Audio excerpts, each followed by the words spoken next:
Shalom, saudara yang terkasih di dalam Tuhan Yesus Kristus. Puji syukur dan ucapan terima kasih yang tak terhingga yang kita naikkan di hadapan Tuhan, karena pada kesempatan ini kita masih dipertemukan di dalam sesi acara YouTube channel GKJ Selokaton yang diberi bingkai yaitu mantra, yang berarti firman Tuhan di antara kita. Biarlah firman Tuhan yang ada di antara kita membangun kerohanian kita untuk semakin melekat kepada Tuhan. Saudara yang terkasih di dalam Tuhan, marilah kita awali perjumpaan lewat YouTube channel GKJ Selokaton ini dengan berdoa bersama. Mari kita berdoa. Segala puji syukur, hormat, kemuliaan hanya di dalam nama Tuhan kami Yesus Kristus. Terima kasih Tuhan, karena Tuhan masih mengizinkan kami untuk bersama-sama bergabung di dalam channel YouTube GKJ Selokaton untuk lebih menggali kebenaran daripada firman-Mu. Biarlah firman-Mu menjadi rema di dalam kehidupan kami, sehingga menjadi bekal di dalam kehidupan kami untuk kami melangkah maju, untuk kami boleh berbuah dan berakar di dalam kebenaran firman-Mu. Engkaulah yang menuntun kami, Engkaulah yang menolong kami, agar kami mengerti isi hati Tuhan yang sesungguhnya.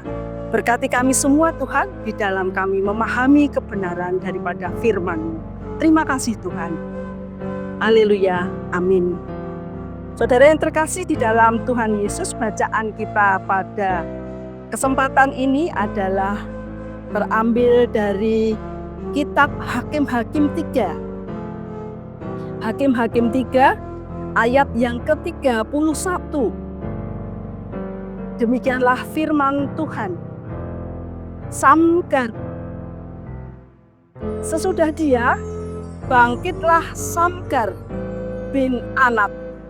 Ia menewaskan orang Filistin dengan tongkat penghalau lembu, 600 orang banyaknya. Demikianlah ia juga menyelamatkan orang Israel.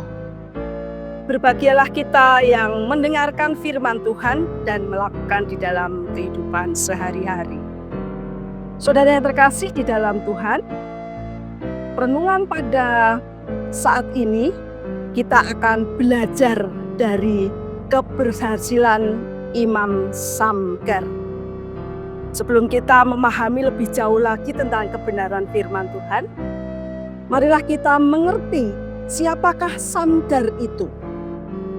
Samgar adalah seorang imam yang tidak setenar Imam Deborah, yang tidak setenar Imam Samson. Hanya satu ayat di dalam Hakim-Hakim. Beda dengan Imam Deborah, beda dengan Simson yang ditulis beraneka, berjumlah banyak sekali di kitab Hakim-Hakim. Tetapi di Samgar hanya ditulis satu ayat dan berisi 6 baris. Lalu kita juga mengerti latar belakang dari Imam Samgar hanyalah seorang gembala lembu yang pekerjaannya mengolah tanah untuk pertanian di tanah Kanaan. Hanya itu. Dia menggunakan tongkat penghalau lembunya untuk mengarahkan lembunya guna membajak tanah. Itulah Samgar, orang yang tidak terkenal, tetapi dipakai Tuhan untuk menjadi imam di tengah-tengah bangsa Israel. Di ayat berikutnya kita akan melihat dia dihadapkan oleh 600 orang Filistin yang siap untuk membunuh Imam Samgar. Dengan kita tahu bagaimana orang Filistin bila berperang, secara fisik orang kalah dengan postur tubuhnya. Samgar kecil dibandingkan dengan postur tubuh orang-orang Filistin yang 2 kali lipat besarnya daripada Samgar. Secara fasilitas pun saat penyerangan itu terjadi, orang-orang Filistin dengan peralatan tempur yang canggih, yang lengkap, di mana semua badan ditutupin oleh pengaman, baik itu sebagai pengaman kepala, pengaman dada, pengaman tangan, pengaman kaki, diperlengkapi semua dengan lengkap. Namun sang Imam Samgar hanya menggunakan tongkat penghalau lembu. Kalau Bapak Ibu memperhatikan, tongkat penghalau lembu itu sepanjang 1,5 meter, dan di ujungnya dari tongkat itu kita beri dengan besi, supaya pada waktu kita menghalau lembu, kita bisa menusukkan sedikit tongkat itu, agar lembu itu kembali bisa diarahkan oleh si Samgar. Mengapa demikian? Mengapa tidak dengan cemeti ataupun dengan alat-alat lain? Karena sifat daripada kulit kerbau atau kulit lembu itu sangat keras. Makanya menggunakan tongkat yang ujungnya diberi oleh besi yang tajam. Itulah fasilitas yang dimiliki Samgar untuk melawan bangsa Filistin. Alat yang sangat minim, alat yang sangat sederhana. Tetapi di Hakim-Hakim 3 ayat 31 dituliskan bahwa seluruh orang Filistin yang sejumlah 600 orang itu mampu dikalahkan. Wow, kita akan merasa spektakuler sekali pekerjaan daripada Samgar, di mana dia boleh melampaui akal pikiran kita memenangkan pertarungan itu. Pertanyaannya, saudara yang terkasih dalam Tuhan Yesus, apakah Samgar itu orang sakti? Apakah Samgar itu orang hebat? Apakah Samgar itu juga seorang yang kebal? Ataukah tongkat penggembalaan itu yang sakti? Tentu saja tidak.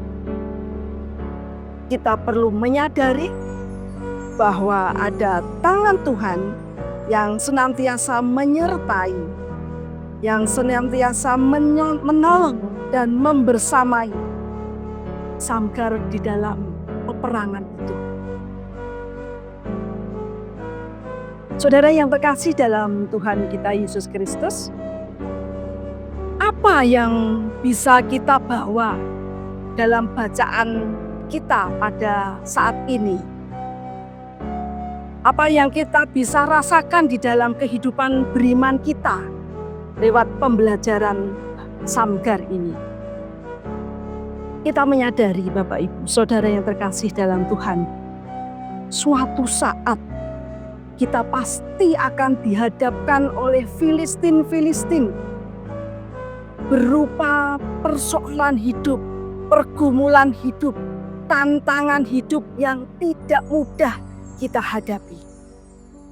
Kita diperhadapkan kepada goncangan-goncangan hidup yang kadang-kadang tidak logis, bahkan sangat berat kita rasakan. Hanya 2 pilihan, saudara yang terkasih dalam Tuhan Yesus. Kita tetap maju atau kita mundur.